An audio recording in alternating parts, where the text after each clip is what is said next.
कि तुसीं सारे आए और सानूं सपोर्ट कर रहे तुसीं इस चीज़ की। साड़ी जी फिल्म है कि आज हम मैक्सीको चलिए, ये एक फैमिली फिल्म हैगी और जी मेन बात की है फिल्म की कि देखो एक मैसेज है कि जो लोग डंकी लवा के जाते हैं मतलब कि लीगल तरीके नहीं जाते बाहर, ये फिल्म ये दसिया गया है कि लीगल तरीके अगर तुम जाओगे ना तो ना तुम आप परेशान होगे तो ना तेरे माँ बाप परेशान होंगे। तो एजेंट तुहानूं दस तो देंदा हुंदा कि तुम पहुँच जाओगे, तुम अमेरिका या कैनेडा या किसी जगह तो जाना चाहते हो चले जाओगे, लेकिन वो रस्ते जी परेशानियां होंदियां ने, जी टेंशन होंदियां ने, वो नहीं पता होंदा बंदे नूं कि ये बाद टेंशन क्या आंदियां ने। अगर फर्ज करो कि ग्रुप जाता 40 बंदे का ग्रुप जाता है तो जरूरी नहीं कि 40 पहुँचन उत्ते, वो हो सकता है कि 5-10 पहुँचन तो बाकी नहीं पहुँचते होंगे, क्योंकि रस्ते असी एज ए मतलब फिल्म के जरिए असी जो मतलब हल्के असी फिल्म की एक्ट किया है, लेकिन सानू ये पता लगा है कि एक्ट से पता लगा है कि ये बड़ा मुश्किल रस्ता है इस रस्ते जाना।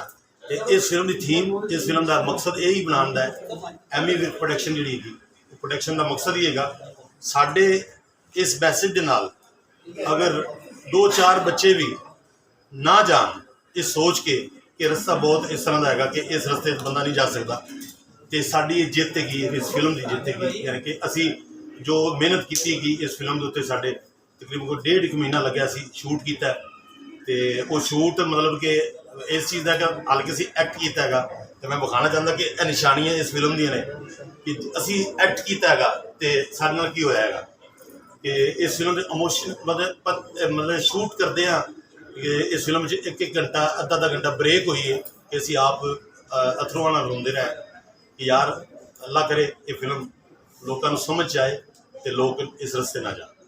अच्छा नासिर साहब, माशाल्लाह आप पहले स्टेज पे छाए, फिर टीवी पे छाए, उसके बाद अब फिल्म इंडस्ट्री में तो ऐसा छा रहे हैं कि लोग आप लोगों की फिल्मों का इंतज़ार कर रहे होते हैं। लोगों की इस मोहब्बत का किस तरह जवाब देना चाहेंगे आप? देखो सब तो पहले तो मैं अपने मालक का शुक्र अदा करना अल्लाह पाक का, तो दूसरा अपने जी साड़ी पाकिस्तानी अवाम है इस इन्ना प्यार करती है। देखो पहला स्टैप तो यही है कि मालक ने इतों गर्म किया तो हर जगह के उत्ते रहमत हुई, तो फिल्म के फिल्म इंडस्ट्री के मतलब गल प्यार की मुकदी होंगी है, तो सिर्फ साढ़े जो चाहने वाले सन प्यार करते हैं उन्होंने शुक्रिया अदा मैं करना चाहता। ये बताएं, कामयाब होने के लिए हमसाये मुल्क का टैग लगवाना बहुत ज़रूरी हो गया हमारी इंडस्ट्री के लिए? नहीं, टैग नहीं लगा। देखो मेरी गल सुनो, तुम इस चीज़ को इस तरीके लिया करो कि रब ने तुहाडे ते किन्नी रहमत की कि हमसाया इंडस्ट्री भी तुहाडे फनकारां नूं लैके सर्वाइव कर रही है, आपकी सलाहियतों को मान रही है। हाँ जी, इसलिए कि साडे मुल्क की इज्जत है, पाकिस्तान की इज्जत है, और मैं कहना कि साडा इस मतलब उस इंडस्ट्री ने जुड़ना साडी इंडस्ट्री में इंशाअल्लाह ताला सी स्टैंड ज़रूरत बनते जा रहे हैं। नासिर भी आप नहीं समझते जिस तरह आपने कहा है कि फ़नकारों के साथ, इंडियन फ़नकारों के साथ मिलकर काम करना एक अच्छी चीज़ है, तो मोस्टली फ़िल्म में हमारे फ़नकार होते हैं पाकिस्तान के और उनके 1-2 होते हैं, तो हम पाकिस्तान में ऐसी अच्छी म्यारी फिल्में नहीं प्रोड्यूस कर सकते जो कॉमेडी भी हो, जिसमें सेंटिमेंट्स भी हो, इमोशंस भी हों? असल पता की गल है कि साढ़े को जो पाकिस्तानी प्रोड्यूसर आता ना वो यादां रह जांदियां ने कि भाई ने यह किया असी वो किया, तो जो साढ़े को पहुँचते हैं तो इंशाअल्लाह ताला उन्होंने प्रॉपर बेड़े गर्क हो चुके होंगे, तो फिल्म जी है पाकिस्तानी फिल्म। पहली गल तो साढ़े बंदे ये समझ नहीं आती कि फिल्म जी है वो सिर्फ पाकिस्तान लिए नहीं है, फिल्म पूरी दुनिया लिए होंगी है, पूरी दुनिया लिए फिल्म बनाओ, पूरी उस हर इंडस्ट्री कोई इंडस्ट्री ले लो वो पूरी दुनिया ने फिल्म बनाती है। सानू अजे तक यही नहीं पता लगा कि फिल्म पाकिस्तान लिए नहीं पूरी दुनिया ने बनानी चाहिए, तुहाडा अपना कल्चर, तुहाडी अपनी गल पूरी दुनिया को विखानी चाहिए, सानू वो ही प्लानिंग करनी चाहिए जो सारे करते हैं। सारी दुनिया की फिल्म अज फिल्म जी 1500-1600 साल में लग रही है, तो साडी प्लानिंग यही होनी चाहिए, सानू अपने प्रोड्यूसर को दसना चाहिए कि ये किन्ने पैसे लगने ने, असी दसते कुछ है होंदा कुछ है, हौली हौली असी हम लै तो उत्थे ही आते हैं जिन्ने पैसे सोचे होंगे ने, लेकिन एक रिजल्ट कोई नहीं होंदा, कॉन्टैक्ट जो रिजल्ट कोई नहीं होंदा। ये रिजल्ट गल है कि काम करते रहोगे, काम करो, सड़ो ना, मिल के काम करिए तो इंशाअल्लाह ताला साड़ी इंडस्ट्री स्वागत करेगी, जरूर साड़ियाँ फिल्मां भी लगनगियां, उस म्यार नूं उत्थे लै आए। अच्छा चलिए, और सब ये बताइएगा कि बहुत से जो भारतीय फनकार आपके साथ काम कर रहे हैं, जो कर चुके हैं, उनका ये कहना है कि हमने जो पाकिस्तान के स्टार्स हैं इनसे बहुत कुछ सीखा है, जो कि बड़ी फख्र की बात है, और आप क्या समझते हैं कि फन सरहदों की हदूद से बाहर होना चाहिए? गल है कि मेरे उस्ताद अमानुल्लाह खान साहब ਕਹਿੰਦੇ ਹੁੰਦੇ ਸਨ ਕਿ ਪਹਿਲਵਾਨ ਬਣਾਓ ਢਾਓ ਨਾ, ਤੇ ਜਦੋਂ ਤੁਸੀਂ ਪਹਿਲਵਾਨ ਨੂੰ ਢਾ ਦਿਓਗੇ ਨਾ ਉਹ ਮੁੱਕ ਜਾਏਗਾ। ਤੇ ਜੋ ਕੁਝ ਸਾਨੂੰ ਆਉਂਦਾ ਹੈ ਅਸੀਂ ਉਹਨਾਂ ਨੂੰ ਦੱਸ ਦਿੰਦੇ ਹਾਂ, ਜੋ ਕੁਝ ਉਹਨਾਂ ਨੂੰ ਆਉਂਦਾ ਉਹ ਸਾਨੂੰ ਦੱਸ ਦਿੰਦੇ ਨੇ। ਗੱਲ ਤੇ ਹੈਗੀ ਪੰਜਾਬ ਦੀ, ਚੜ੍ਹਦਾ ਪੰਜਾਬ ਤੇ ਲਹਿੰਦਾ ਪੰਜਾਬ। ਤੁਹਾਨੂੰ ਪਤਾ ਹੈਗਾ ਕਿ ਲੋਕ ਤੁਹਾਨੂੰ ਬਹੁਤ ਪਿਆਰ ਕਰਦੇ ਨੇ, ਸਾਨੂੰ ਬਹੁਤ ਪਿਆਰ ਕਰਦੇ ਨੇ, ਅਸੀਂ ਉਹਨਾਂ ਨੂੰ ਬਹੁਤ ਪਿਆਰ ਕਰਦੇ ਹਾਂ। ਜਦੋਂ ਇਕੱਠੇ ਹੁੰਦੇ ਆ ਨਾ, ਮਿਲਦੇ ਆ ਦੂਸਰੇ ਨੂੰ, ਤੇ ਉਹ ਜਿਹੜਾ ਇਜ਼ਹਾਰ ਹੁੰਦਾ ਜਿਹੜਾ ਅਸੀਂ ਕਦੀ ਕਰ ਨਹੀਂ ਸਕਦੇ ਉਹ ਫਿਰ ਨਿਕਲ ਕੇ ਬਾਹਰ ਆਉਂਦਾ ਹੈ, ਤੇ ਉਹਦਾ ਰਿਜ਼ਲਟ ਹੈ।